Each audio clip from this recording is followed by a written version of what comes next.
grabar audio y o imágenes durante el desarrollo de la audiencia. Fiscal, Señoría, no hay oposición por parte de esta fiscalía. ¿los querellantes tienen alguna inconveniente? Ninguna, señoría. Ya. ¿Y los defensores? No, señoría, no está defensa. Tampoco, señoría, no hay inconveniente. Ninguno de los defensores. Ninguno. No, Ya. su señoría. Entonces, se autoriza, pero sin, en virtud del principio de inocencia, sin grabar los rostros de los acusados.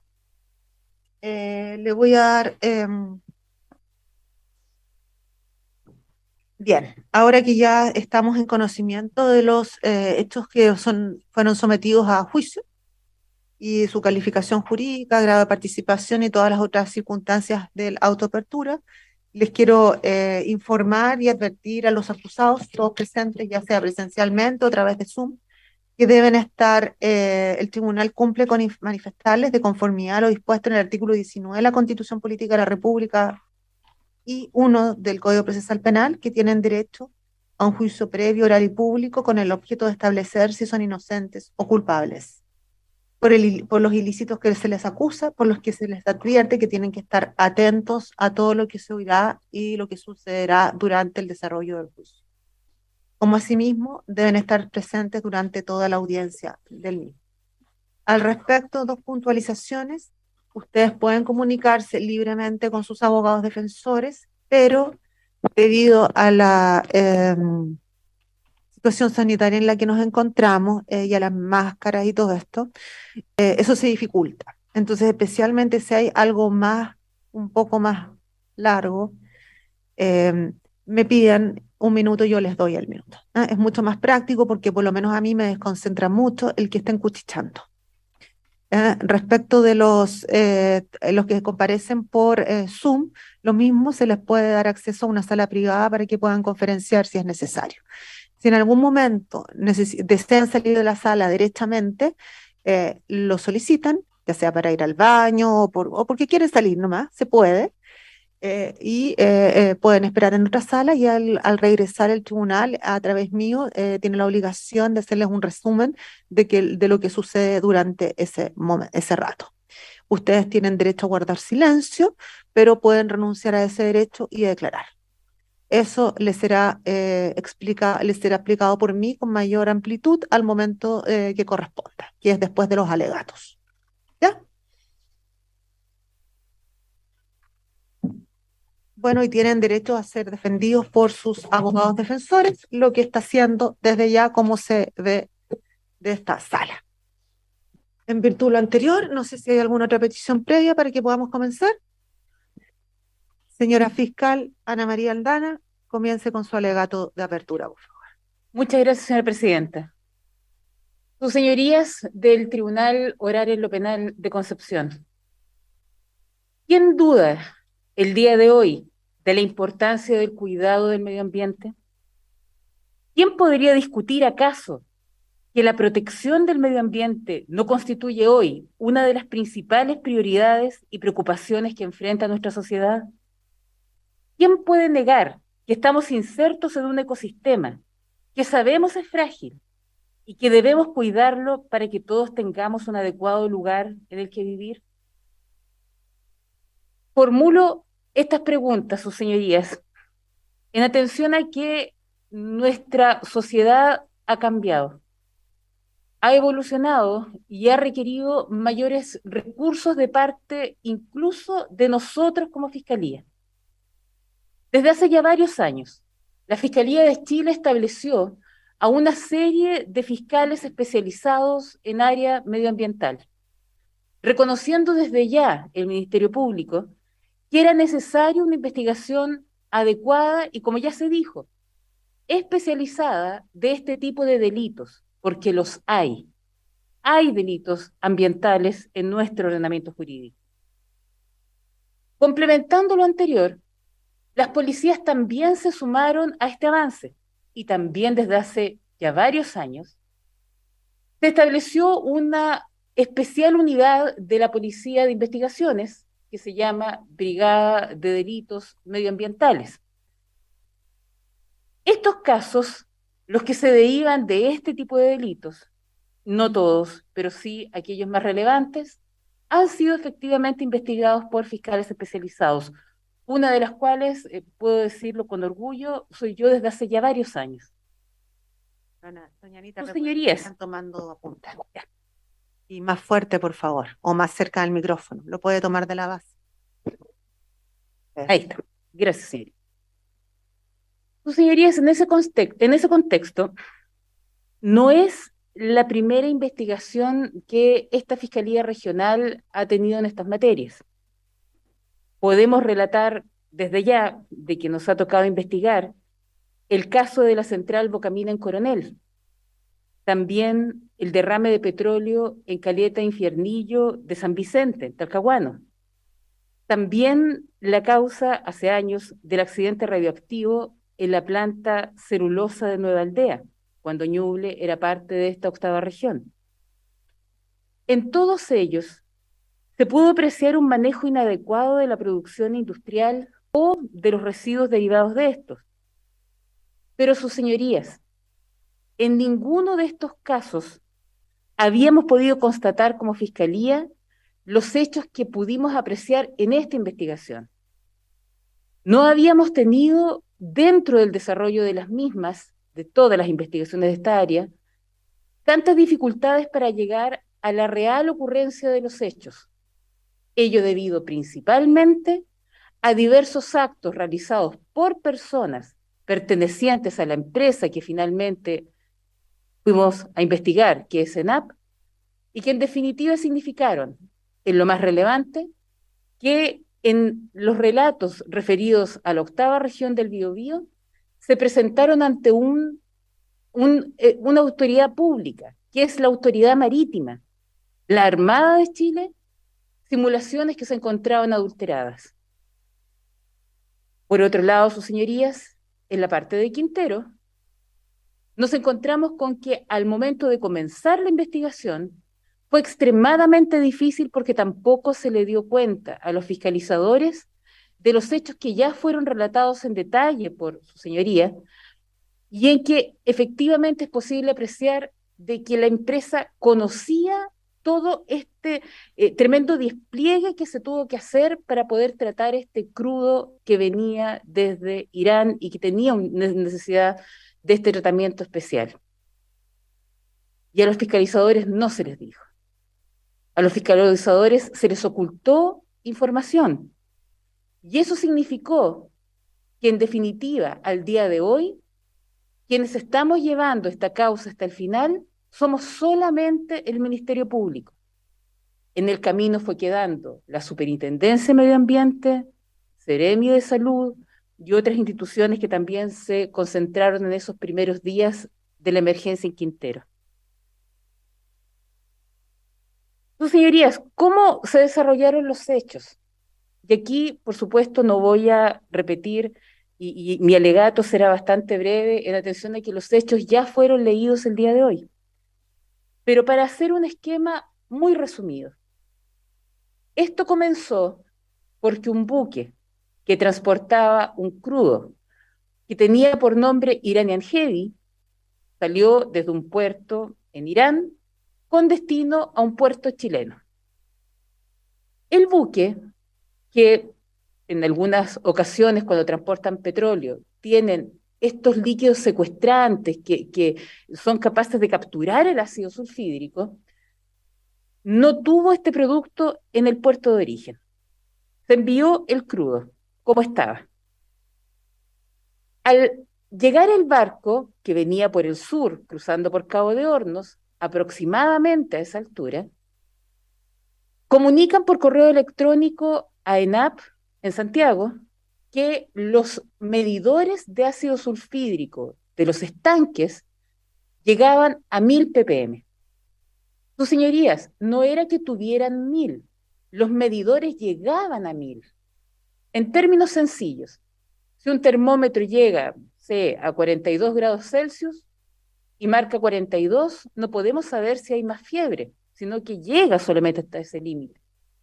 En este caso, sus señorías, el límite llegaba a 1000, pero no sabían cuánto era.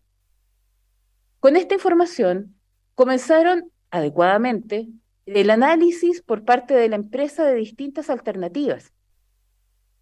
Traeremos también ante este tribunal documentos, correos electrónicos, que dan cuenta de una de esas alternativas, que desde ya me gustaría precisar de que efectivamente tal vez no habría producido ninguna consecuencia negativa ni en Biobío ni en Quintero.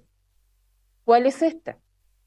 Es un correo que envía el señor Carlos Mauricio Naveas y que señala básicamente que el buque que ya estaba claro que había llegado a Bahía de Concepción podría descargar la mitad de su carga en Quintero sin hacer el alige, se devolvería a San Vicente, descarga la otra mitad y en ambos puntos aplican secuestrante sin hacer drenajes como se ven otros correos electrónicos de los mismos días. Sus señorías, si esto se hubiera hecho de esta manera, tal vez no estaríamos acá. Entonces, ¿cuál es la diferencia? Y aquí es donde ya quiero comenzar a relevar el punto esencial de esto. Las decisiones de las personas, las decisiones de las jefaturas que estaban encargadas. La Fiscalía ha traído a este juicio a la persona que abrió la válvula en el tanque 5111 en Quintero, no sus señorías. Trajimos a las personas que establecieron las órdenes y directrices que efectivamente permitieron que llegáramos hasta este punto. Sabiendo entonces que podían haber tenido esta alternativa, se desecha y se opta por otra. Se opta por un alige, descargar la mitad del crudo del barco que venía desde Irán, que se llama Monte Toledo, y que en este alige se descargara la mitad de la carga a un segundo buque que tiene de nombre Cabo Victoria. Al momento de hacer este traspaso de crudo, se plantea por la empresa que como medida de seguridad especial se va a hacer un circuito cerrado de vapores. ¿Por qué? Como ya aparece meridianamente claro, el mayor riesgo era la generación de ácido sulfídrico desde el buque Monte Toledo. Se propone de que éste circule internamente a través de distintas conexiones y no salga hacia el exterior, sino que solamente se quede en el interior del buque. Señorías, hay ciertos elementos muy precisos que van a ser traídos a este juicio, no solo por parte del capitán del Cabo Victoria, capitanes de aliges, incluso el imputado que estuvo en esta causa, también Capitanía de Puerto. Señorías, todos vendrán a decir que efectivamente el barco tenía este sistema, pero los barcos tienen sistemas propios de seguridad, que son necesarios para poder mantener la integridad del buque. Me explico. Un buque petrolero necesita aliviar sobrepresión, esto es, cuando hay mucha presión por gases, a través de válvulas. ¿Cómo se hace normalmente? A través de un palo de venteo, que es una estructura un poco más alta, que permite liberar gases a voluntad, pero también existen otras que se llaman válvulas PV, P corta. Estas válvulas están en cada uno de los tanques del buque, ya que el buque se encuentra dividido para poder navegar con mayor seguridad, justamente porque estos son líquidos. Estas válvulas no pueden ser cerradas, las válvulas PV, tampoco el palo de venteo. ¿Por qué? Porque si hay sobrepresión, el barco puede perder integridad e incluso explotar. Por el contrario, si hay falta de presión, el barco, como me lo explicó uno de los testigos, es como una cajita de jugo que se chupa y que se va achicando y también deformando.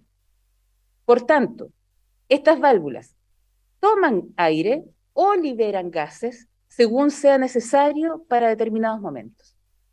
Entonces, ¿era un circuito cerrado? No, su señoría. La Armada, ¿qué es lo que hace entonces? Y aquí empezamos con un punto relevante. La Armada lo que hace es pedir, especialmente a través de la persona encargada de prevención de riesgos, doña Macarena Silva, que también va a venir a declarar, señala que es necesario que se entregue por parte de NAP simulaciones. simulaciones que den cuenta de qué ocurriría en el caso de una evacuación de gases, voluntaria o accidental. Puede ocurrir. Entonces, ¿qué ocurre con la empresa? ENAP establece que va a presentar estos documentos. ¿Quiénes dirigen todas estas conversaciones? El gerente de ENAP Refinerías Bio Bio de esa época, el señor Álvaro Gillens, además secundado por dos personas, Patricia Cabalá, que de por sí era la jefa de operaciones en ese momento, pero además su señoría se estaba reemplazando a una funcionaria que se llama Catherine Calvo, que se encontraba desde un principio a cargo de esta descarga. Catherine Calvo salió, tuvo un viaje de vacaciones, y quien asumió en su lugar fue efectivamente doña Patricia Cabalá. Y además sus señorías también participa muy directamente el señor Jorge Farías, que él es el jefe del área marítima del terminal marítimo San Vicente. ¿Y qué cosa es lo que se requiere? Se requiere a un funcionario que trabaja en la misma empresa, acá, en ENAP Refinerías Bio Bio, y que tenía amplia experiencia, especialmente en materias de aire, el señor Germán Oyola, y el señor Oyola genera desde un programa diversas simulaciones. ¿Qué pasaría si es que se emiten gases? Les son requeridas a dos valores distintos, 2000 ppm y 9000 ppm. De estas se escogen 2 y 2, un total de 4 simulaciones, que el señor Oyola efectivamente las emite.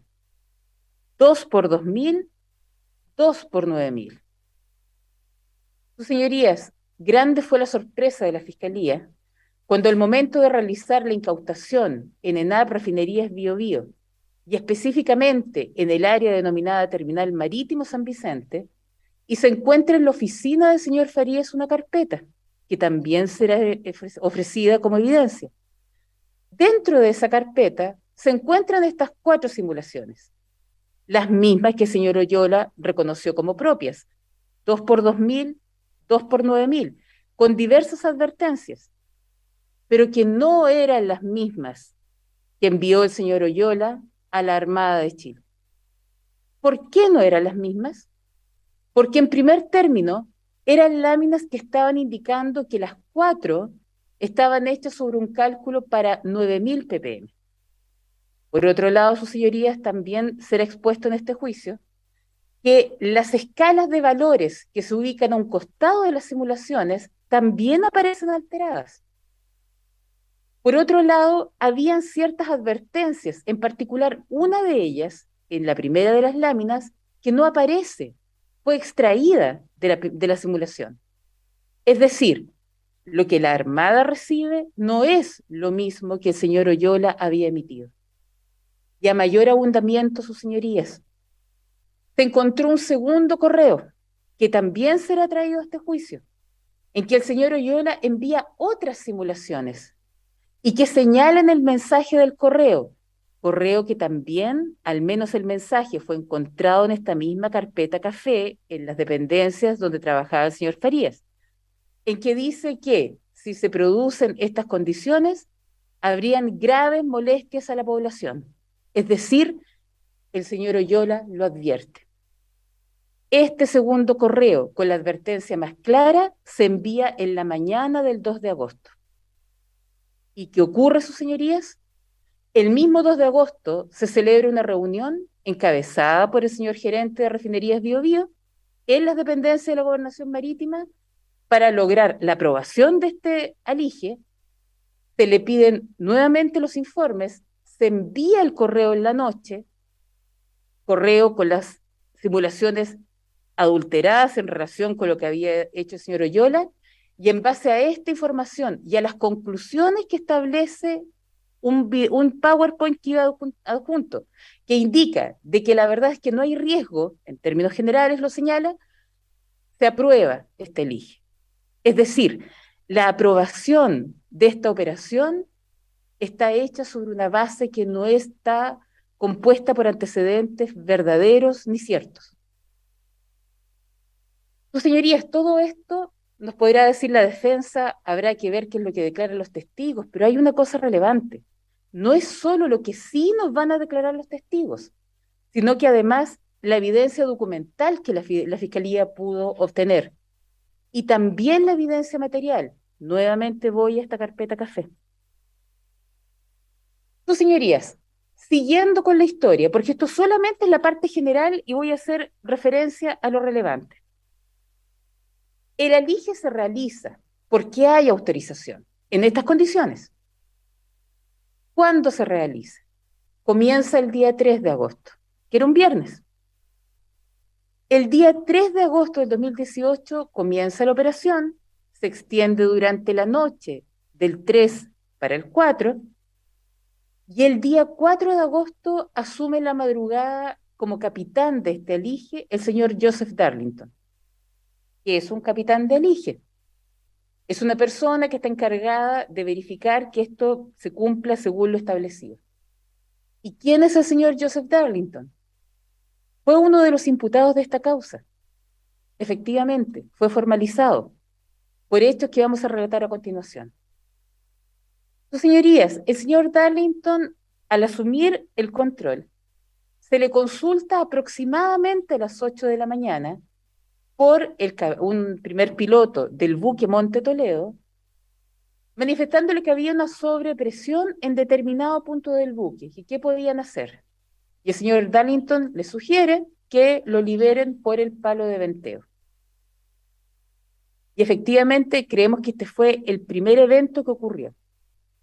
Ahora, señala el señor Darlington que esto fue breve, muy breve, y que efectivamente bajó la presión, pero ya se liberaron gases. Quiero recalcar, sus señorías, lo que ya se ha repetido muchas veces en los hechos. En este punto no tenemos secuestrante en el relato. Lo que hay en el alige entre el Cabo Victoria y el Monte Toledo es crudo con todo en la carga de sulfídrico que había sido informada. Yo olvidé reiterarlo porque ya lo habíamos hecho en los hechos. Es de 9.000 ppm según el resultado de laboratorio. Y de eso también tenemos el certificado, y además vendrá a declararlo el funcionario de Baker Hughes, que es un ciudadano norteamericano, que efectivamente tomó en el laboratorio este valor. Volvamos a los hechos. El 4 de agosto, entonces, a las 8 de la mañana, sería esta primera liberación de gases, breve. Sus señorías, luego, y cumpliendo lo que había ordenado la Armada, el monitor de ácido sulfídrico que se encontraba en la base, en la cubierta del Monte Toledo, que es un equipo que reiteraremos mucho en el juicio y que se denominaba RAE 3, marca entre las 12 horas aproximadamente y entre las 12:18 y las 12:41 diversas mediciones de H2S en distintas intensidades, siendo efectivamente la más alta 5.1 ppm de H2S en la base del Monte Toledo. Sus señorías, también los testigos nos vendrán a aclarar que la forma en que expelen los gases, estas válvulas y el palo de venteo, está hecho de forma tal que salga tan alto por presión de los gases que caiga ojalá fuera de la cubierta del buque, justamente porque está pensado en la seguridad de sus trabajadores. Aún así, se mide por el equipo a las 12, entre las 12:18 y las 12:41. Aquí ya tenemos una medición por equipo. Sigamos avanzando en el día. Ahora, estando de turno otro capitán de alige, a las 16 p.m. aproximadamente de ese mismo sábado 4 de agosto, comienzan a sucederse varios llamados a emergencias de bomberos. Vendrán a declarar aquí bomberos que estuvieron de turno ese día. Y efectivamente comienzan a recibir llamados que van desde las poblaciones más cercanas a la bahía de Concepción, lugar donde estaba ocurriendo este alige, hacia adentro, yendo progresivamente, minutos más tarde, ingresando tierra adentro, hasta terminar en el Mall Plaza del Trébol y Clínica Bio Bio. Sus señorías, aquí habría sido muy relevante saber cuánto midió este monitor que estaba sobre la cubierta del Monte Toledo. Pero inexplicablemente, porque nadie nos ha podido dar una respuesta técnica lógica de por qué ocurrió, marca hasta las 16:09 y se enciende a las 16:53, justo en el periodo en que comienzan estos llamados de emergencias de la costa hacia el interior. No tenemos medición en esa hora.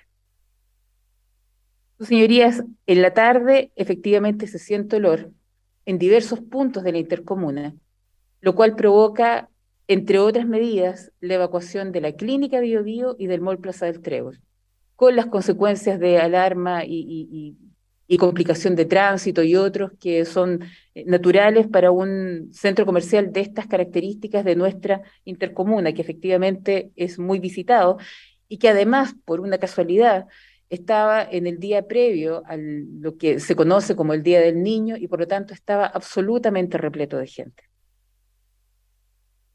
Pues, señorías, seguimos con la historia.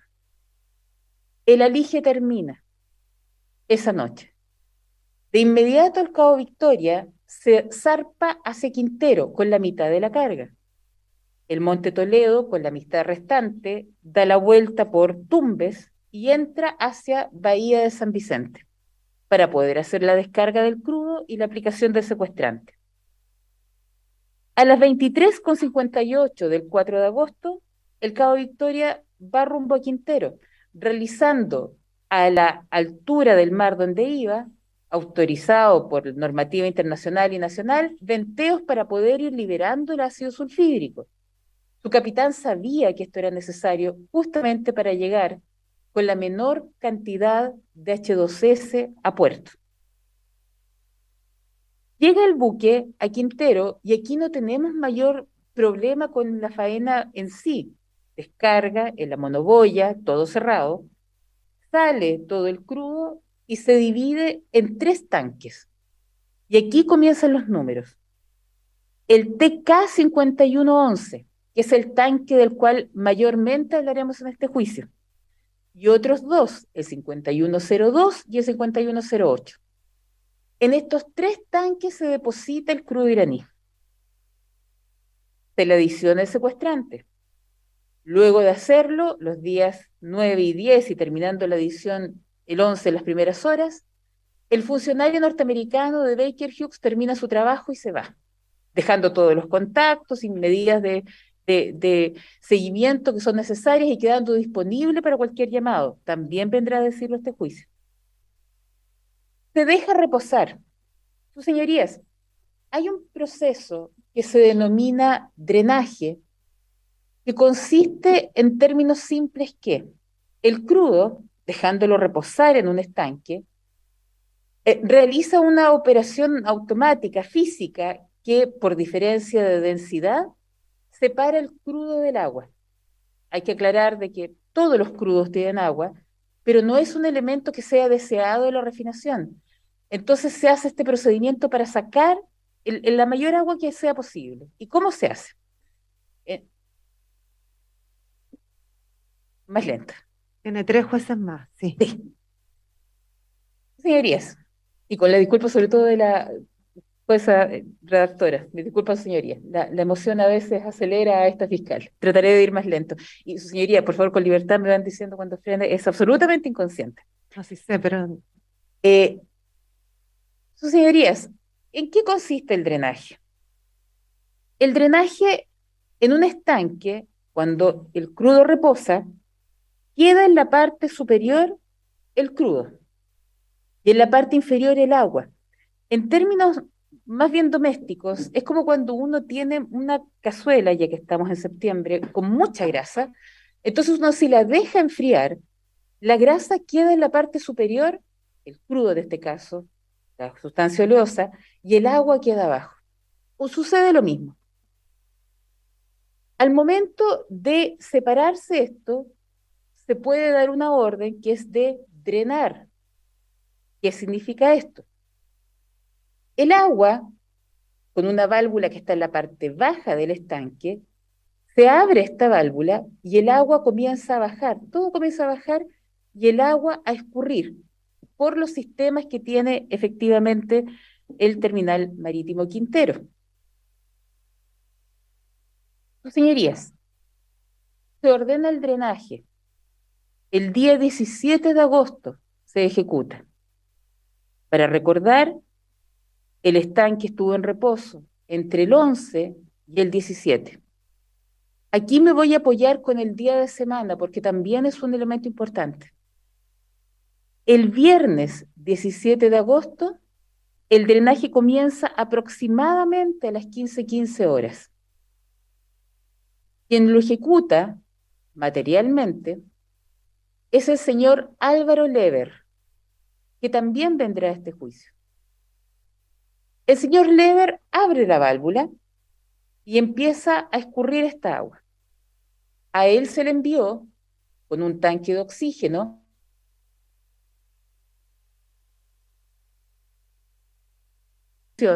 tenía riesgos que ameritaban estas medidas especiales. Pero sus señorías, el tanque de oxígeno dura un lapso de aproximadamente 20 minutos. Luego de que se termina el tanque de oxígeno, el señor Lever se saca su máscara y siente de inmediato un olor fuerte, penetrante, que él vendrá a describir. No quiero yo adelantar ese punto, pero que sí manifestó que era distinto a todos los olores que había sentido antes en la refinería y que tampoco lo sintió después. Con este olor, que lo siente por algunos momentos y casi de inmediato lo deja de sentir, sigue trabajando. Quiero destacar este punto. No es que no exista más olor, es él el que lo deja de sentir. Tiene otro compañero que está unos metros más abajo, en el punto donde van escurriendo estas aguas, que son aguas oleosas, son aguas no limpias. Y el compañero que está abajo, de nombre Felipe Font, que también va a venir a declarar a este juicio, también siente el olor y se preocupa. Es un funcionario antiguo de NAP, con muchísima experiencia, y espera a que esta piscina donde se estaba decantando se llene hasta cierto nivel para poder ordenar de que se traslade a otro sector. La piscina está en un sector que se llama ampliación para que sea trasladado a otro sector del terminal marítimo que se llama remodelación. Señorías, desde aquí comienzan los hechos. Este es, por llamarlo así, el minuto cero, cuando comienza el drenaje. Como es viernes, las jefaturas se retiraron. Estamos hablando ya de la tarde del viernes 17 de agosto. Comienzan a preocuparse los operadores porque ya el turno que entraba en la noche siente estos mismos olores que ellos mismos vendrán a relatar en este juicio. Olores distintos, fuertes y que en algunos casos les producen irritación o molestias en la garganta. Siguen trabajando, pero preocupados. Ellos mismos disponen algunas medidas de mitigación, pero no tienen mucho efecto. Al darse cuenta en la práctica que al mover las aguas se liberan olores, tratan de mantenerlas quietas, tratan de hacer lo posible. Empiezan a solicitar instrucciones y también sus señorías envían correos electrónicos, 3 de los cuales también serán traídos a este juicio. En esos correos electrónicos manifiestan una clara preocupación de lo que está ocurriendo en el terminal marítimo Quintero con este problema de olores y además manifestando que estos olores ya están llegando a los límites del terminal marítimo y que esto puede traer problemas con la comunidad. Desde este momento ellos ya lo advierten. Pasa el viernes, el sábado, el domingo. Dejan constancia, sus señorías, en los libros de bitácora, tanto de los operadores jefe como de los operadores multiárea. Luego de esto, con toda esta evidencia, se llega finalmente al lunes 20 de agosto. El lunes 20, en horas de la mañana, se realiza una reunión que es habitual en el terminal marítimo Quintero y que es dirigida por el señor Rhodes. Vía telemática, pero dirigida por él. En esta reunión se disponen ciertas medidas, entre ellas que se va a tomar muestras de los tanques, de los drenajes de los tanques, en los cuales hay crudo iraní y además de la piscina de ampliación. Extrañamente no se ordena tomar de la piscina de remodelación, donde estaban ahora la mayor cantidad de estas aguas. No sabemos por qué. Además de esto, disponen cubrir con espuma, que la verdad sea dicha, sus señorías, es para evitar explosividad, no olores, y que además se consume. Y por último, en Quintero, zona de vientos, también es movida desde la superficie por causas naturales.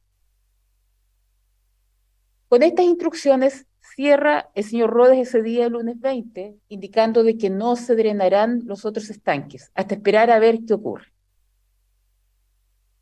Sus señorías, siguiendo con la cronología, el lunes 20 en la noche comienza a haber un proceso de inversión térmica en Quintero, en que, para desgracia de la comunidad, se producen condiciones meteorológicas que establecen lo que se puede decir es un techo en el cual los gases no ventilan y que se puede medir en la altura que llegó.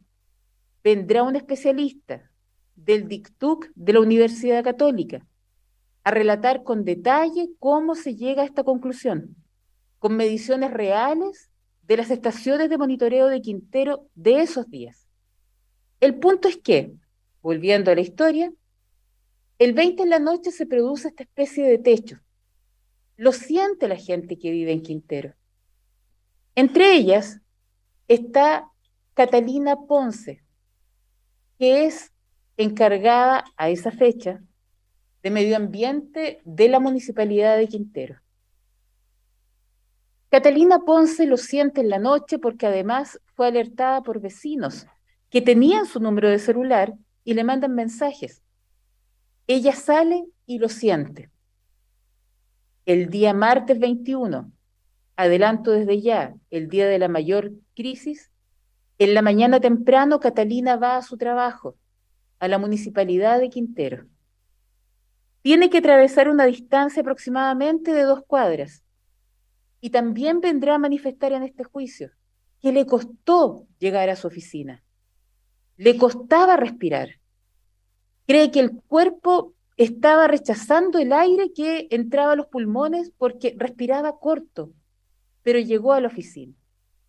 Cuando ve todas las mediciones que pidió de inmediato en su calidad de encargada de medio ambiente, se da cuenta de que el SO2 y otros gases que normalmente afectan Quintero están dentro de rangos normales. Sin embargo, este olor era patente. Seguimos en el día martes 21. Comienzan las clases, es un día normal. Y ya aproximadamente a las 10 de la mañana, los alumnos que también sentían estos olores empiezan a colapsar. Náuseas, mareos, dolores de cabeza, necesidad de sentarse porque tenían debilidad en las piernas. Sus señorías, quiero destacar esto. La defensa ha dicho en varias audiencias previas y también en otros medios que Quintero siempre ha tenido problemas de contaminación y han habido otros pics. Sí, efectivamente, Quintero es una zona contaminada, pero sus señorías, van a venir expertos del CITUC de la Universidad Católica a relatar en este juicio que en esa semana hubo ciertos síntomas particulares que efectivamente nos llevan a pensar de que hubo un evento aislado y especial esa semana, la semana que comenzó el lunes 20, y que efectivamente no se repiten en los otros eventos. Ellos también analizan hasta fines de septiembre, no solo se quedan en la semana que nosotros estamos acusando. ¿Por qué, sus señorías?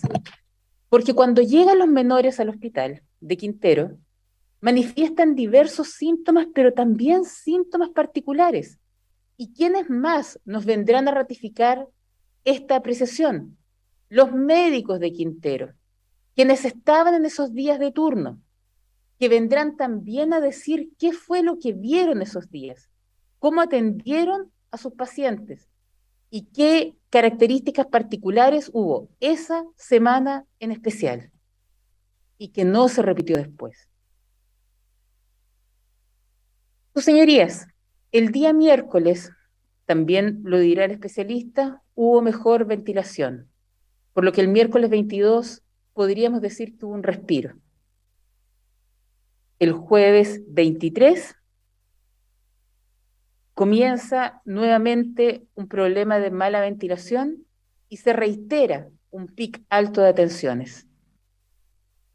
El viernes 24 llega la PDI a realizar diligencias en la piscina del sector remodelación, el sector que era más relevante en esta investigación. Concurren 2 funcionarias de la Videma de Valparaíso, de la Videma Metropolitana. Y al llegar a esta piscina también se exponen, por supuesto, estos gases, pero ellas deben quedarse hasta el día sábado por razones de servicio. Tenían que hacer otra diligencia.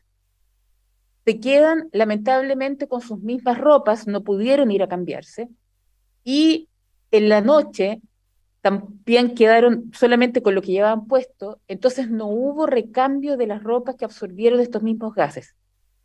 Cuando vuelven a Santiago el sábado 25, sufren graves molestias y deben ser trasladadas de urgencia a recintos hospitalarios para poder ser atendidas, con los mismos síntomas que sintieron tantas personas en Quintero.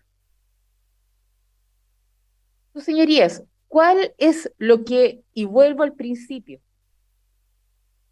resalta en este caso negativamente?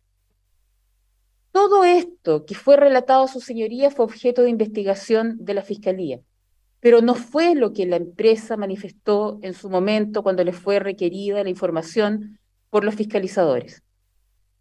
¿Cuándo llegan los fiscalizadores? Llegan, sus señorías, en la gran mayoría el día miércoles. Recordemos que el día lunes fueron las reuniones en la empresa, el martes fue cuando hubo una crisis mayor, y el miércoles llegan todos a revisar. Pero sus señorías, ¿qué les dice la empresa y en particular quien estaba a cargo del terminal?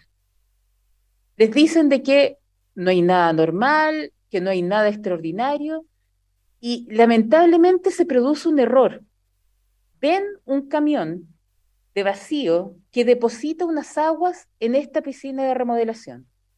Y la piscina se mueven, las aguas, y sale olor. Y se produce un error, puesto que los fiscalizadores creen que este camión trae las sustancias que generan los olores, cuando la verdad es que lo que ocurre, y eso también se demostrará en este juicio, es que mueve las aguas de la piscina. Pero aprovechan este error y les dicen a los fiscalizadores, lo que tiene este camión viene de ese tanque que está en proceso de limpieza. Y todos los fiscalizadores concurren a analizar solo el estanque que estaban limpiando, que es otro tanque, el 5109. ¿Había sido objeto de muestras por la orden del lunes 20? No. ¿Tenía crudo en su interior? No. ¿Tenía alguna sustancia peligrosa en su interior? No. El tanque estaba vacío. Y en base a esto se hicieron las primeras indagaciones. Y se le preguntó por los fiscalizadores expresamente al jefe del terminal, ¿ha ocurrido algo extraordinario? Y la respuesta fue no. Sus señorías, había llegado a Quintero un crudo que tenía el laboratorio marcando 9.000 ppm. Se le aplicó un secuestrante con formaldehído, del cual no avisaron a la autoridad, y que no está tampoco dentro de las autorizaciones para que los residuos que esto produzca llegue a la piscina, al sistema de riles.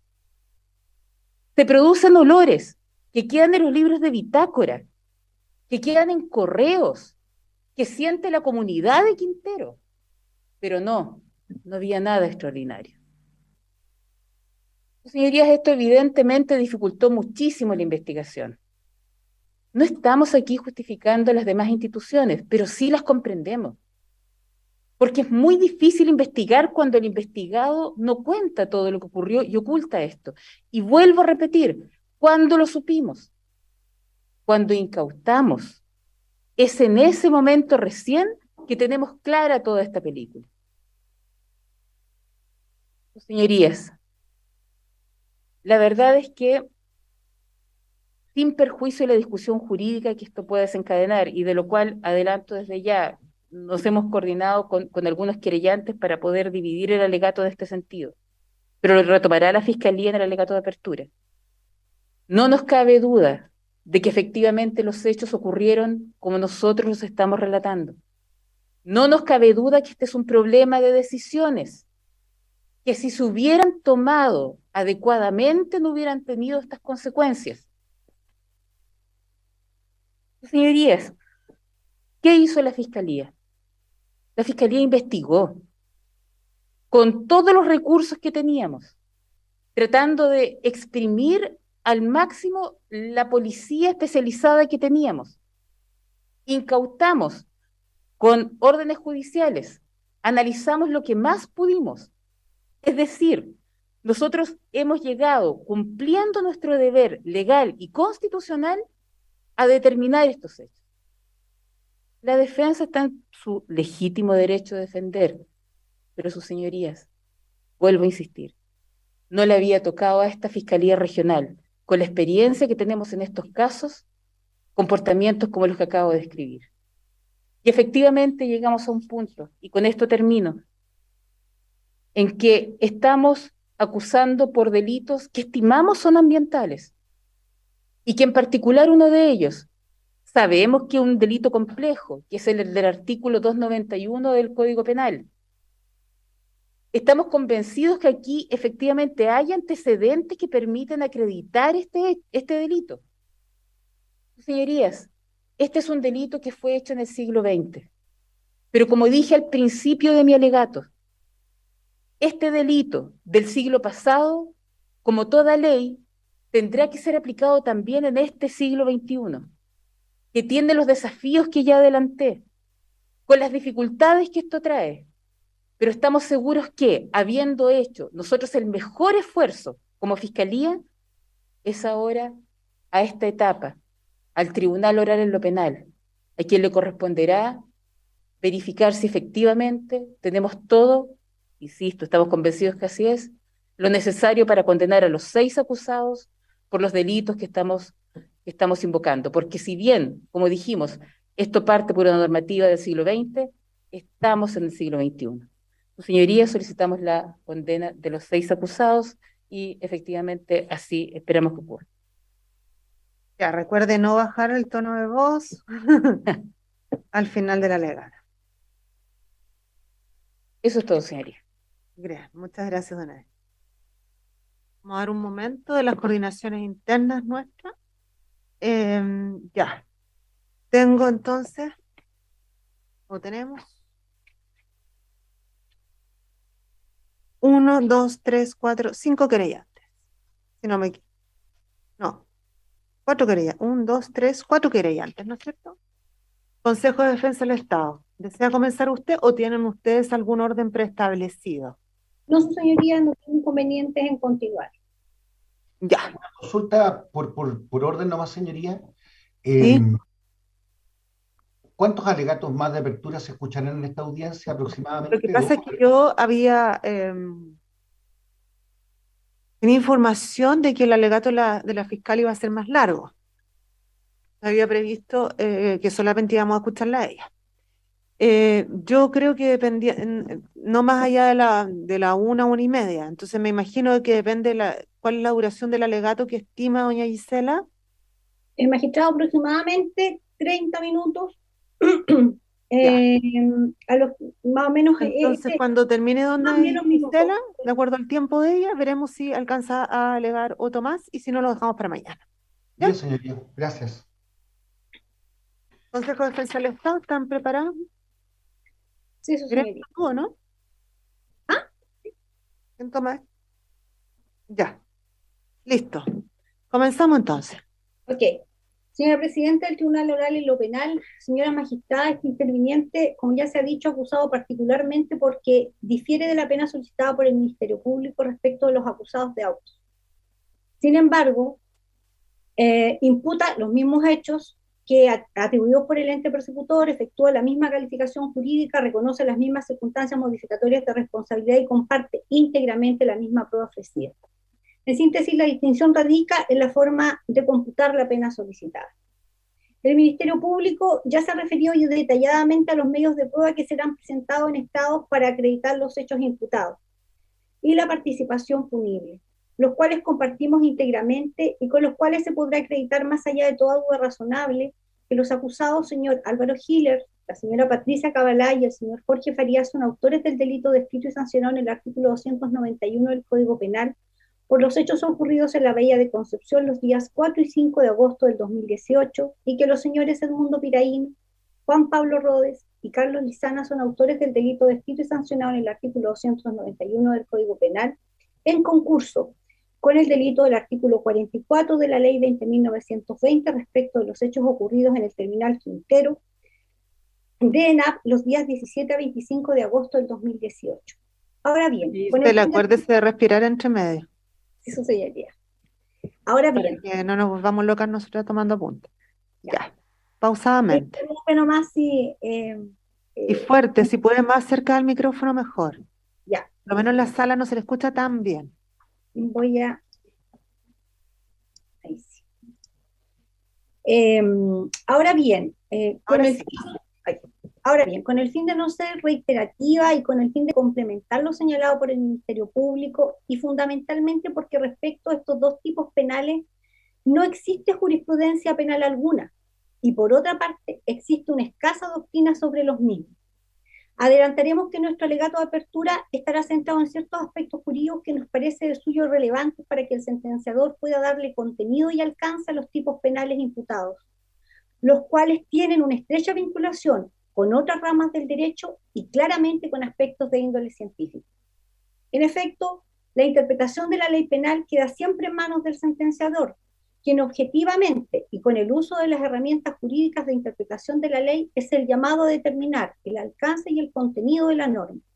De ahí que estas alegaciones pretenden complementar lo señalado por el Ministerio Público, haciendo presente a sus señorías que la doctrina nacional predominante sostiene que existiría una interpretación extensiva admisible en materia penal, que se sustente en una sentencia del propio Tribunal Constitucional, en el rol 2181, dictada el 13 de agosto del año 2009, que admitió expresamente la licitud de una interpretación amplia o extensiva de las leyes penales, declarando que el juez es libre para determinar el sentido y alcance de un precepto legal siempre que lo haga dentro de los límites del tenor literal del texto interpretado, es decir, construya su razonamiento a partir del texto legal y no crea una figura delictiva sin base normativa de sustentación.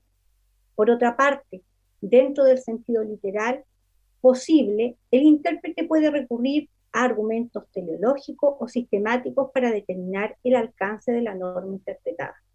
Pues bien, los hechos que son objeto del presente juicio constituyeron en su oportunidad hechos de connotación pública y a ellos se refirieron numerosos medios de comunicación de diversa índole, tanto respecto de los hechos acaecidos en la ciudad de Concepción como en la comuna de Quintero. Además, los mismos han sido perpetrados por funcionarios públicos que ostentaban a la fecha de los hechos altos cargos en ambas refinerías, quienes con conocimiento y las competencias adecuadas actuaron en el ejercicio de sus funciones con infracción de la normativa legal vigente y al margen de la misma. De ahí el fundamento de intervención del Consejo de Defensa del Estado, amparado en su ley orgánica constitucional específicamente en el artículo tercero, número 5, cuya interpretación jurisprudencial ha hecho extensiva la legitimación de este servicio, tratándose de la comisión de delitos comunes perpetrados por funcionarios públicos en el ejercicio de sus funciones.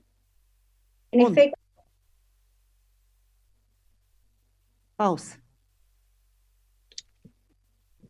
en efecto, la Empresa Nacional del Petróleo, en adelante ENAP, es una empresa del Estado, creada por la Ley 9618, cuyo texto refundido, coordinado y sistematizado fue fijado por el decreto con fuerza de ley número 1 del año 1986 del Ministerio de Minería, y cuyo objeto principal, según su artículo 4, es la exploración, producción y comercialización de hidrocarburos y sus derivados.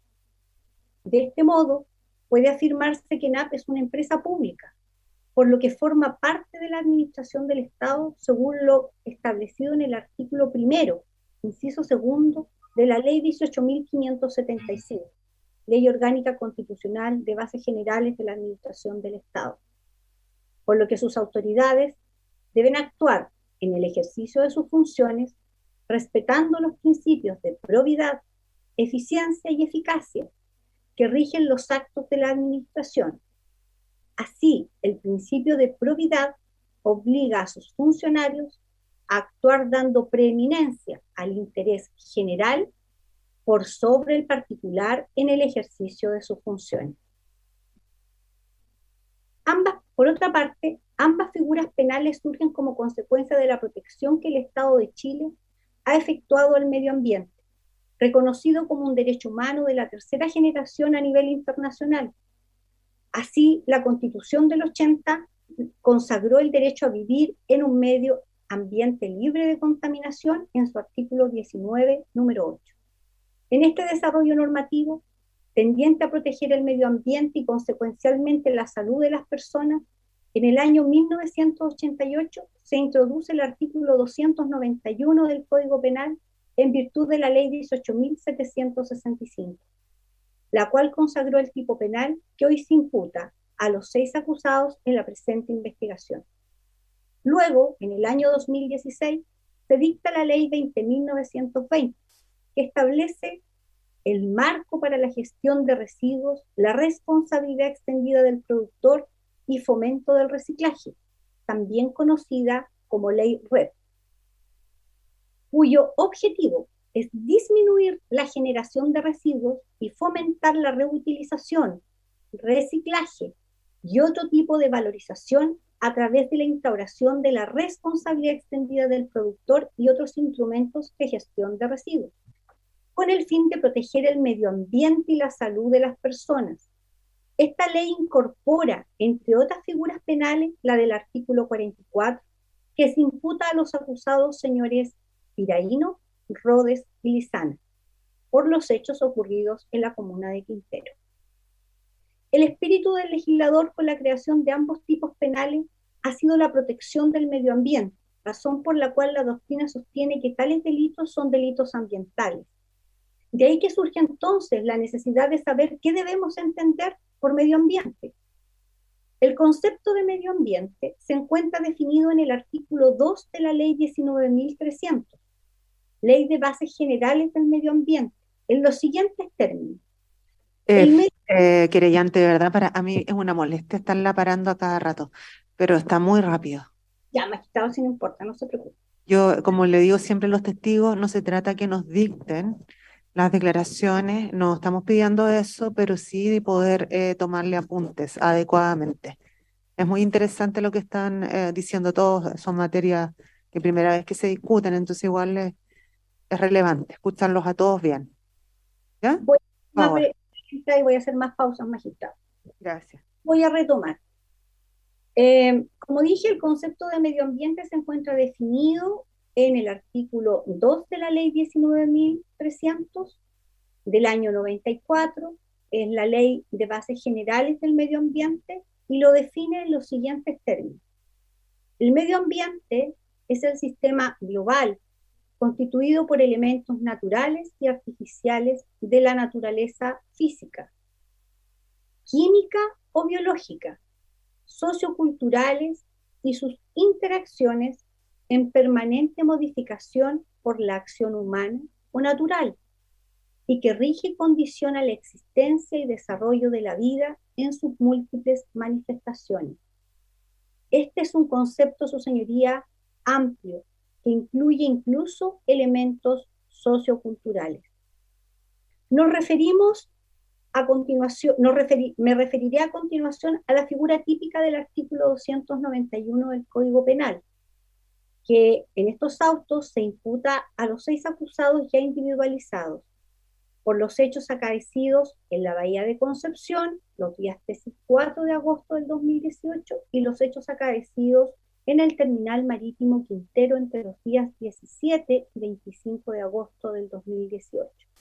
Dicho tipo penal castiga a los que propagaren indebidamente organismos, productos, elementos o agentes químicos, virales, bacteriológicos, radioactivos o de cualquier otra orden que por su naturaleza sean susceptibles de poner en peligro la salud animal o vegetal o el abastecimiento de la población.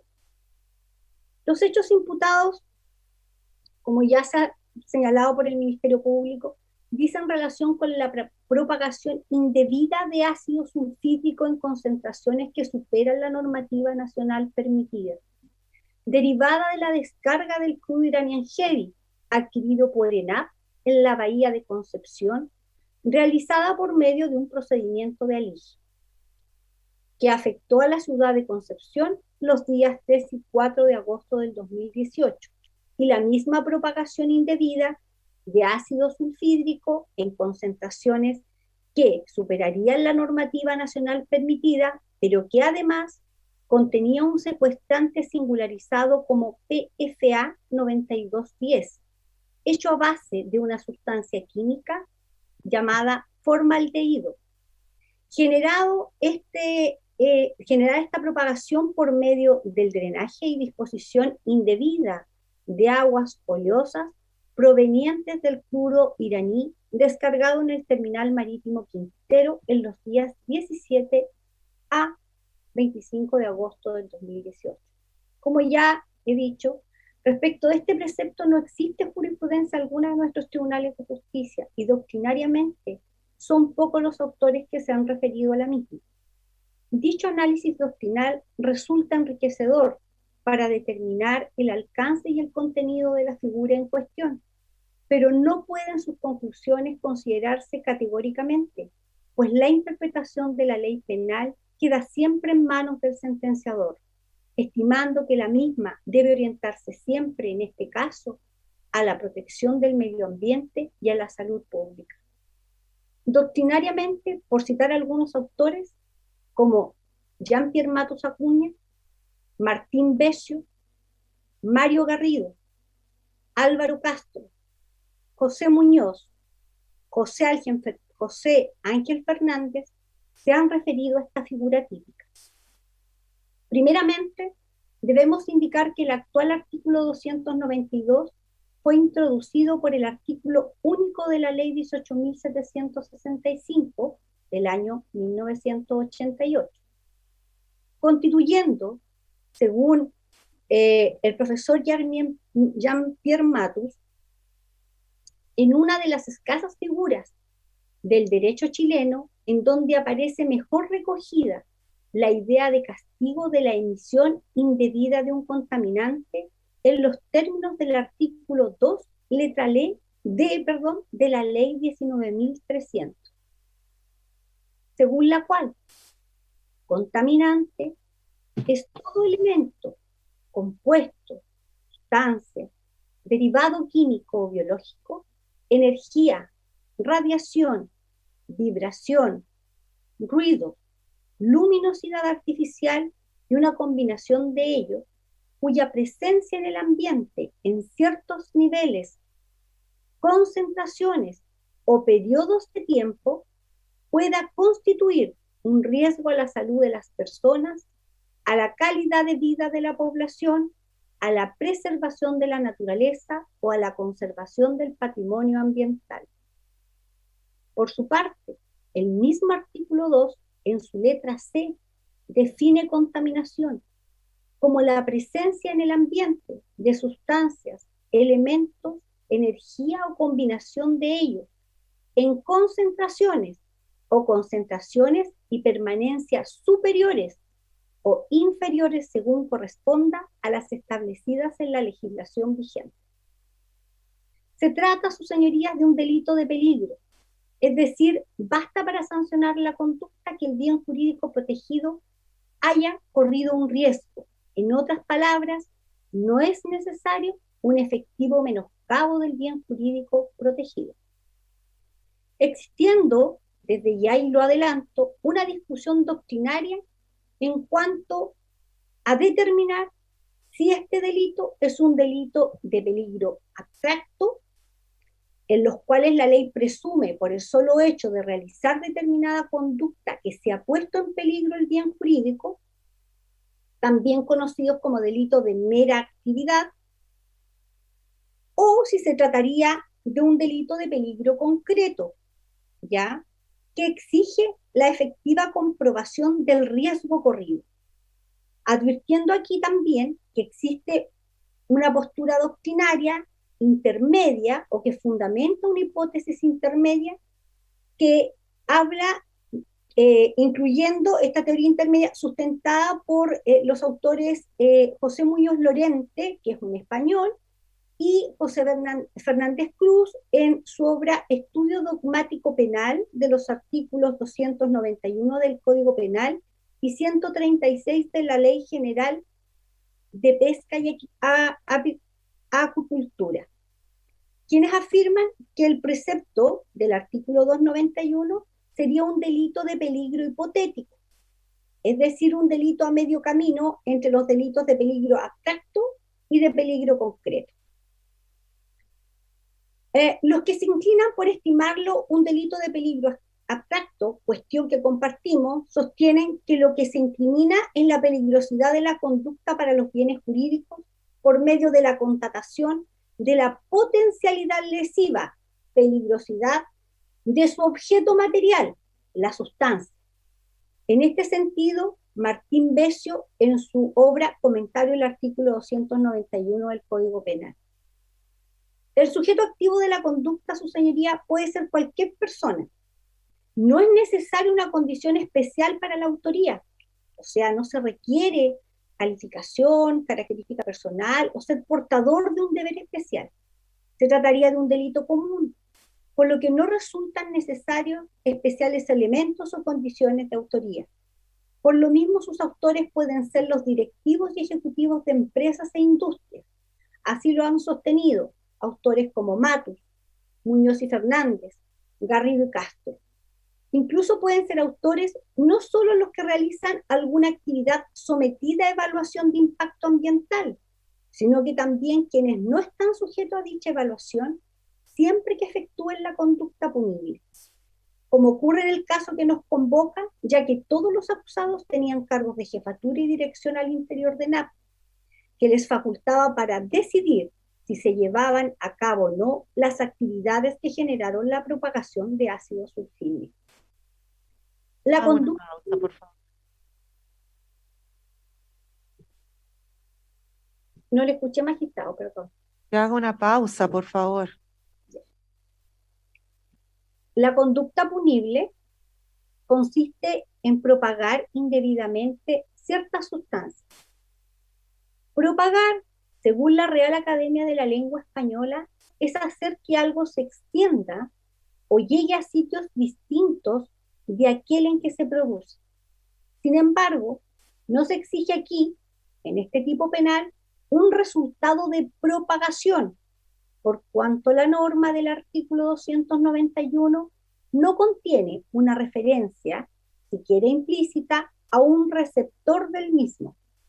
Diferencia con el artículo 289 que le precede, bastando con la aptitud intrínseca de tales agentes o elementos que se propagan para poner eventualmente, de ahí el uso de la expresión sean susceptibles de poner en peligro ¿cierto?, los bienes jurídicos protegidos. Potencialidad ex antes de riesgo, que puede verificarse aún sin la transmisión efectiva de aquellos. La conducta típica puede obedecer, su señoría, a una acción u omisión, tanto la actividad propagadora se realice evitando la regulación administrativa o al margen de ella. Así lo han sostenido autores como Garrido y Castro. Es decir, la ilicitud de la conducta dirá relación con la transgresión de alguna norma, deber u obligación capaz de poner en peligro el bien jurídico protegido.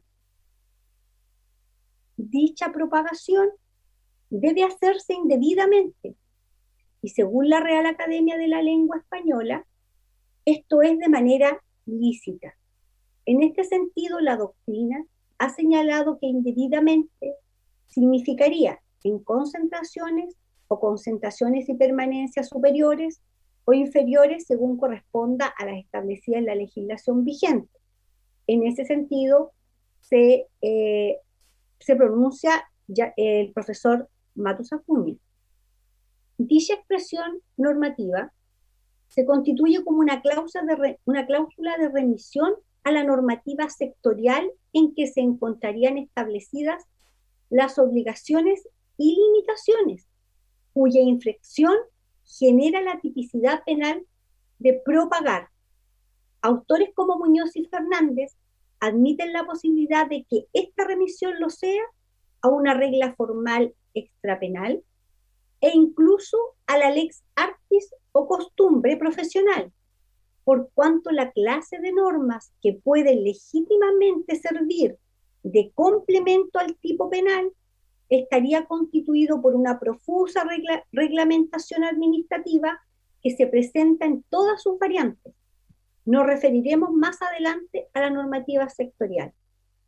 Desde un punto de vista, la figura admite dolo eventual, que debe extenderse a la conducta y a su objeto material, especialmente a la naturaleza de los elementos o agentes que se propagan.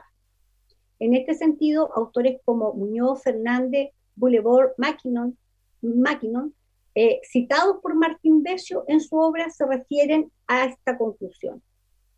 Respecto del objeto material de la conducta de propagar, se puede decir que la norma es amplia y contempla una cláusula genérica que incluye todos aquellos elementos que por su naturaleza sean susceptibles de poner en peligro los bienes jurídicos tutelados, sin perjuicio de la mención ejemplar referida a organismos, productos, elementos o agentes químicos, virales, bacteriológicos o radioactivos, o de cualquier otra naturaleza.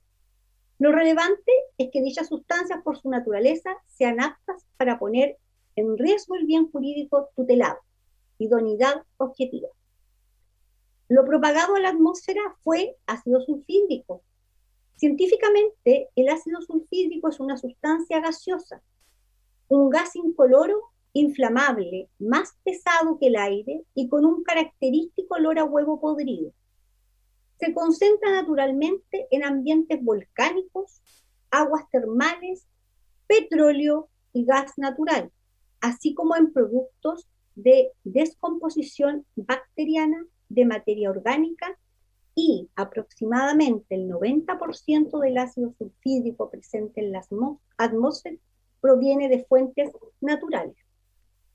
Como gas, se absorbe principalmente por la vía respiratoria, siendo la inhalación la principal ruta de exposición, pudiendo ocasionar efectos locales, actuando principalmente sobre las mucosas de las vías respiratorias, oculares y digestivas, siendo la irritación de las mucosas oculares como olfativas la queja común asociada a una exposición periódica de ácido sulfídrico.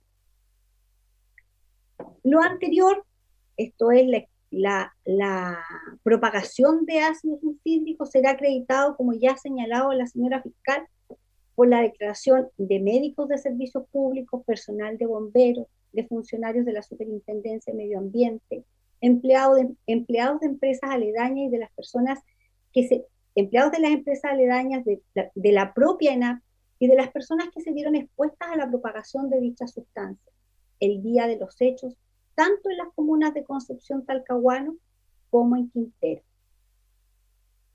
Diversos estudios dan cuenta que dicha sustancia presenta toxicidad para organismos acuáticos, plantas, incluso en aves, en concentraciones muy inferiores a los 1000 ppm, medición constatable de ácido sulfídrico que contenía el crudo iraní. Respecto del formaldehído, podemos señalar que es un gas inflamable, incoloro y olor penetrante característico. Se le conoce también como metanal, óxido de metileno, metaldehído y óxido de metano. Es muy usado en la industria como desinfectante.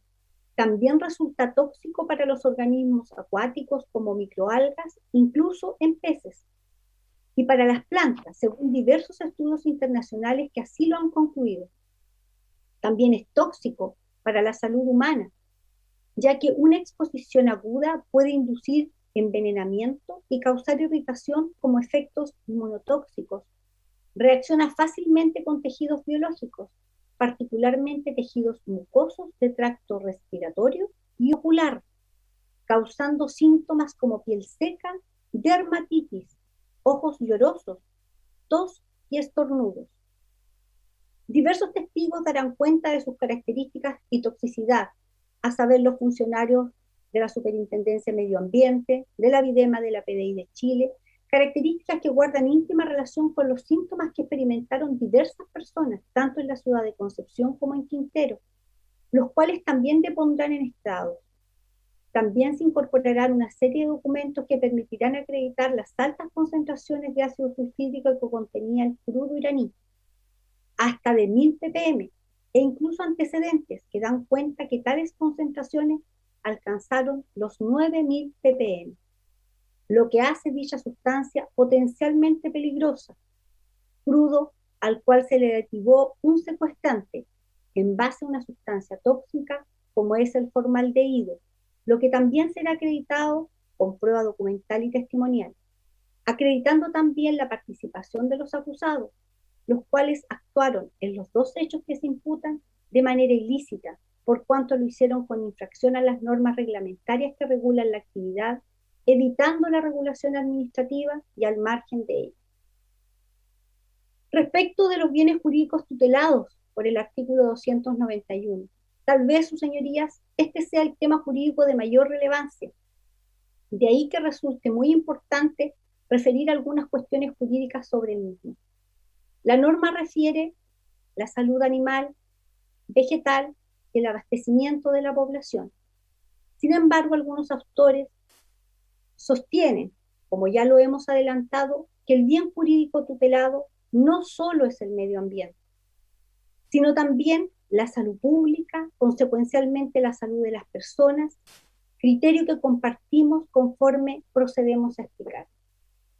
Para analizar cuál es el bien jurídico protegido en este tipo penal, proponemos aplicar un sentido finalístico de la interpretación de la ley, al que debe darse una especial importancia, pues tal método atiende a las conexiones o contexto de la norma dentro del ordenamiento jurídico del cual forma parte, incluyendo los principios jurídicos. De acuerdo con el sentido finalístico de la interpretación de la ley, se debe considerar que el fin de toda norma penal es proteger determinados bienes jurídicos, de modo que la identificación y la delimitación del bien jurídico protegido constituye un elemento sustantivo para la interpretación del precepto penal. De ahí entonces que autores como José Luis Guzmán, citado por Agustín Esquella, en su obra Introducción al Derecho, Editorial Jurídica de Chile, año 2000, página 597, propone considerar los denominados métodos de interpretación gramatical, histórico, lógico y sistemático como elementos de un único sistema de interpretación finalística. Para lograr lo anterior, esos cuatro elementos, así como el teleológico consagrado en el artículo 19, inciso segundo del Código Civil, tendrán que ser vistos articuladamente y contribuyendo todos, de manera armónica, a un solo designio: identificar el fin del precepto penal en el momento de su aplicación. En primer lugar, se debe tener presente que el artículo 291 se encuentra en el título sexto del libro segundo del Código Penal, bajo el epígrafe delitos relativos a la salud animal o vegetal. Dicho título fue agregado al Código Penal a través de la Ley 17.177 de 1969, que modificó dicho cuerpo legal en materia de delitos contra la salud pública, con el objeto de evitar la propagación de las enfermedades de los animales o plagas vegetales que estaban directamente relacionados con dicho bien jurídico. Por otra parte, este título no fue modificado por la Ley 18.765, que introdujo el artículo 291 del Código Penal, lo que permite sostener que este delito también participa del mismo bien jurídico protegido, esto es, la salud pública. En efecto, los conceptos de salud animal, salud vegetal y abastecimiento de la población son conceptos que están directamente relacionados con el bien jurídico salud pública. Lo anterior se fundamenta en que los conceptos de salud animal y vegetal, en su origen, se encuentran vinculados directamente con competencias sectoriales agropecuarias, como en la Ley 18.755, orgánica constitucional del Servicio Agrícola Ganadero. Por lo tanto, se trata de conceptos vinculados con la seguridad alimenticia y, como dice el tipo penal, con el abastecimiento de la población. Sin embargo, este último bien jurídico también se ha interpretado más allá de la seguridad alimentaria, en clave de protección a la salud pública, en la variable de contaminación de alimentos y por ello de peligro de lesión de la salud humana. En este sentido, Martín Besio. Por otra parte, la salud pública, definida ya en 1920 como una ciencia y el arte de prevenir las enfermedades, prolongar la vida y fomentar la salud y eficiencia física mediante esfuerzos organizados de la comunidad para sanear el medio ambiente, controlar las infecciones de la comunidad y educar al individuo en cuanto a los principios de higiene personal. Es una definición dada en 1920 por Charles Edward Amory Winslow. Como tal, es competencia del Ministerio de Salud y encuentra regulación en el Código Sanitario, la salud pública, y en otros cuerpos normativos como el Decreto Supremo 78 del año 1983, que aprueba el reglamento sobre condiciones sanitarias y ambientales mínimas en los lugares de trabajo, que al referirse a las concentraciones ambientales máximas permisibles de sustancias contaminantes y los límites máximos de exposición a agentes físicos en todo lugar de trabajo, contempla en su artículo 24 un límite para el ácido sulfídrico de 8 partículas por millón o de 11,2 miligramos por metro cúbico. El decreto 148 del año 2004, que aprueba el reglamento sanitario sobre manejo de residuos peligrosos, incluye al formaldehído como una sustancia tóxica crónica en su artículo 89. Si bien los conceptos de salud animal, salud vegetal y abastecimiento de la población y salud pública se encuentran regulados en diversos cuerpos normativos sectoriales, el desarrollo y evolución del derecho ambiental en la última década permite sostener que este enfoque regulatorio fragmentado ha sido superado y en la actualidad el sentido y alcance de estos conceptos es más amplio e incorpora un enfoque sistemático o ecosistémico, ya que desde la perspectiva del derecho ambiental se entiende que todos los elementos de la naturaleza se encuentran interrelacionados entre sí. Idea que recoge un enfoque idea que recoge el enfoque sistemático y que ha sido ampliamente aceptado e incorporado a diversos instrumentos de derecho y de política ambiental, tanto nacional como internacional. A nivel internacional se puede citar la Declaración de Río del año 1992 en su principio 7, la Convención de la Diversidad Biológica en su artículo 2, ambos instrumentos suscritos por Chile. A nivel nacional, la Ley General de Pesca y Acuicultura, que también está relacionada con los conceptos de salud animal y abastecimiento de la población en sus artículos artículo 1, B y C. Esta interdependencia entre los conceptos referidos se encuentra reconocida expresamente en la definición de medio ambiente de nuestra ley 19.300, en su artículo 2, al cual ya hemos hecho referencia, permitiéndonos concluir que la salud pública es un concepto amplio que engloba la salud ambiental y por lo tanto la salud animal y vegetal. En ese análisis finalista se puede decir que la salud humana y su impacto por sus agentes contaminantes forma parte integral del medio ambiente y debe entenderse incorporada en el bien jurídico protegido por el artículo 291 del Código Penal. Respecto ahora, su señoría, del delito del artículo 44 de la ley REP. Dicho artículo sanciona, dicho delito que se imputa a los acusados por los hechos ocurridos en Quintero, sanciona al que exporte, importe, maneje residuos peligrosos, prohibidos o sin contar con las autorizaciones para ello. Si además la actividad ha generado algún tipo de impacto ambiental, se aumenta la pena. Respecto de este tipo penal y a sus diversas hipótesis de comisión, la imputación que se hace a los acusados señores Piraíno, Rodes y Farías es aquella hipótesis relativa al manejo de residuos peligrosos. En primer lugar, debemos señalar que la ley 20.920, o ley REP, como es conocida, responde a nuestro juicio a una forma de concretizar la preocupación del Estado chileno por dar una adecuada protección al derecho al medio ambiente consagrado en la Constitución del 80. Esta ley busca evitar la generación de residuos, considerando su disposición como última alternativa, por lo que fomenta su reutilización, el reciclaje, así como la valoración energética, según algunos. Dicha ley recoge diversos principios ambientales, tales como el preventivo, el precautorio, de responsabilidad, el que contamina paga, etc. Todo ello con el objeto de proteger el medio ambiente, la salud de las personas. Así se indica en su artículo 1.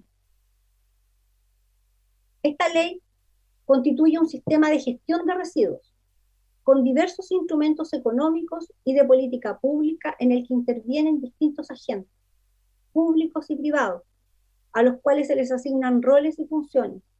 Todo ello acompañado por un sistema de fiscalizaciones y sanciones de carácter administrativo, el establecimiento de un régimen de responsabilidad civil de carácter objetivo y la creación de nuevos tipos penales, entre ellos el del artículo 44, con el cual se hace efectiva la responsabilidad penal por el tráfico y manejo de residuos peligrosos. Algunos aspectos jurídicos que quisiéramos hacer presentes a sus señorías sobre este tipo penal dicen relación, en primer lugar, El querellante está excediendo el límite que se dio al propio Ministerio Público, así que trata de acotar su alegato de apertura, ¿ya? En la medida de lo posible. Bien jurídico protegido. Diremos que la protección de la salud de las personas, diremos que es la protección de la salud de las personas y del medio ambiente. Así se desprende del artículo 7 de la ley REP, al referirse a, en el artículo 7 y en el artículo 8. El artículo 8 refiere y dice, debiendo siempre manejar los residuos de manera que se garantice la protección del medio ambiente y la salud de las personas. Respecto del concepto de medio ambiente, ya nos hemos hecho cargo y nos remitimos a la ley 19.300. Respecto del concepto de salud de las personas, no existe una definición en la ley REP, pero la mayoría de la doctrina ha aceptado el concepto que entrega la Organización Mundial de la Salud, según el cual la salud de las personas es un estado completo de bienestar físico, mental y social, y no solamente ausencia de afecciones o enfermedades. Consecuencialmente, se puede sostener que dentro del concepto de medio ambiente está contemplado el concepto de la salud de las personas. Todo el sistema regulatorio ambiental chileno está constituido sobre la base del concepto de medio ambiente, en el cual la salud de las personas constituye el eje del mismo, lo que se ha expresado en diversos instrumentos de carácter ambiental, y entre ellos el sistema de evaluación de impacto ambiental. La conducta típica contempla tres conductas: una es el manejo, tres conductas independientes: el manejo, la exportación y la importación. La ley REP define el manejo como todas las acciones operativas a las que se somete un residuo, incluyendo, entre otras, la recolección, almacenamiento, transporte, pretratamiento y tratamiento. Dicho concepto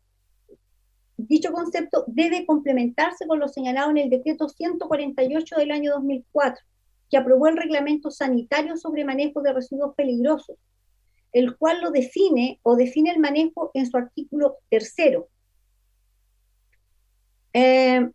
Por otra parte, la doctrina se inclina por estimar que este delito es un delito de peligro abstracto o de mera actividad, puesto que no exige la modificación del mundo exterior como consecuencia del movimiento corporal en que consiste. En este sentido, Politov, Matos y Ramírez, en su libro Lecciones de Derecho Penal Chileno.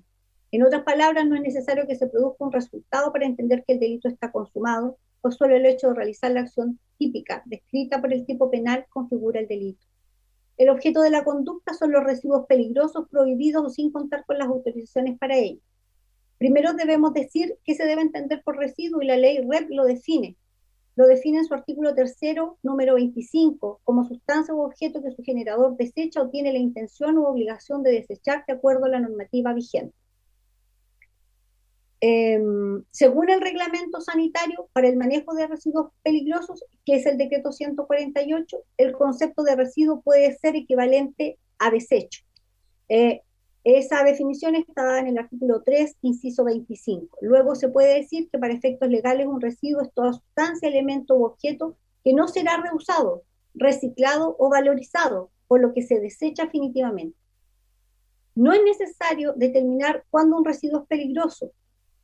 Ahora, es necesario determinar cuándo un residuo es peligroso, y para ello hay que recurrir al Código Sanitario.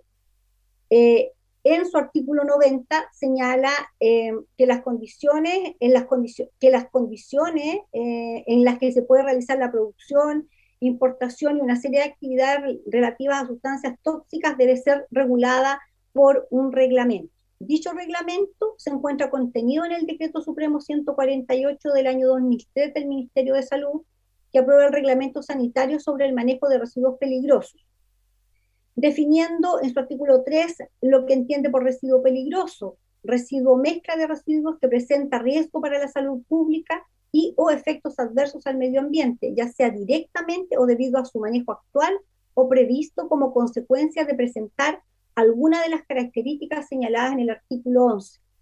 El artículo 11 contempla una lista de características de peligrosidad, a saber, toxicidad aguda, toxicidad crónica, toxicidad intrínseca, inflamabilidad, reactividad y corrosividad, bastando que un residuo cumpla con una de estas características para ser calificado de peligroso, no siendo necesario que concurran más de una o todas. La definición de residuo dada por el reglamento usa la expresión riesgo, el cual, según el diccionario de la Real Academia de la Lengua Española, es una contingencia o proximidad de un daño. Así, el riesgo es la posibilidad de que se produzca el daño. Por su parte, la institucionalidad ambiental, específicamente el Servicio de Evaluación Ambiental, ha definido el daño como la probabilidad de ocurrencia del efecto adverso sobre el receptor. Ahora bien, entre los artículos 2 y 17 del reglamento se establece cuándo un residuo será peligroso según la característica de peligrosidad regulada. El artículo 18 del reglamento se contemplan en ese artículo 3 listas de residuos, las que se considerarán peligrosos a menos que su generador pueda demostrar ante la autoridad sanitaria que no presentan ninguna categoría de peligrosidad. En la lista 1, bajo el código 19, se contemplan mezclas y emulsiones residuales de aceite y agua o de hidrocarburos y agua. De igual forma, en el artículo 19 de la misma norma se señala que se considerarán igualmente peligrosos los residuos incluidos en la lista A del artículo 90. A su vez, el artículo 90 contempla dos listas, su señoría, la lista A y la B. La lista A, que corresponde a los residuos peligrosos, contempla a su vez 4 categorías. En la categoría A4, correspondiente a residuos que pueden tener constituyentes inorgánicos o inorgánicos, se contempla en el código 4A. Querellante, la voy a interrumpir de conformidad a lo prevenido en el artículo 292 del Código Procesal Penal. Tiene 3 minutos para terminar. Está excediendo con creces el tiempo que se tomó el acusador principal y además de conformidad a lo prevenido el artículo 325 del Código Procesal Penal, que dice que se otorga la palabra al querellante para que sostenga la acusación. Se está excediendo, se está refiriendo a cuestiones que tendremos que ver al final del juicio, creo yo. Así que, por favor. Su señoría, la verdad es que me pidieron reiteradamente que limitara o que fuera más lento. Hable pausadamente, pero tampoco he hablado pausadamente. He estado hablando muy rápido, no sé si está leyendo, la verdad, pero no, pasa, magistrado, que este es un tema da esa impresión al menos. ¿Ya?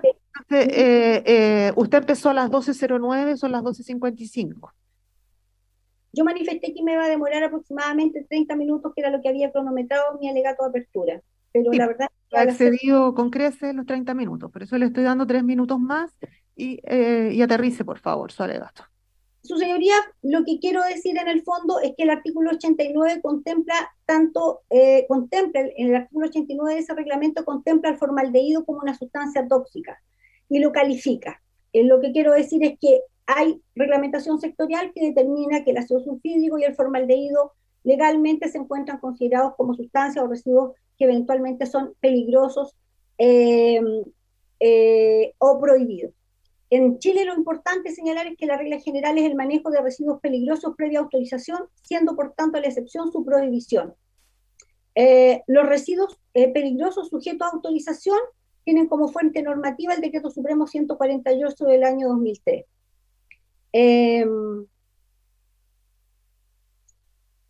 Por otra parte, la ley 19.300 establece un procedimiento a cargo del Servicio de Evaluación Ambiental que permite que, en base a un estudio, una declaración de impacto ambiental, se determine si un proyecto se ajusta a las normas vigentes, dictando al respecto una autorización que se contiene en lo que se llama resolución de calificación ambiental, que es la resolución de calificación ambiental con la que contaba ENAP, es la resolución de calificación ambiental 53 del año 2005 respecto del tratamiento de riles o de residuos peligrosos, que en definitiva, lo que quiero decir con esto es que esa resolución de calificación ambiental no tenía autorización para trabajar con residuos peligrosos.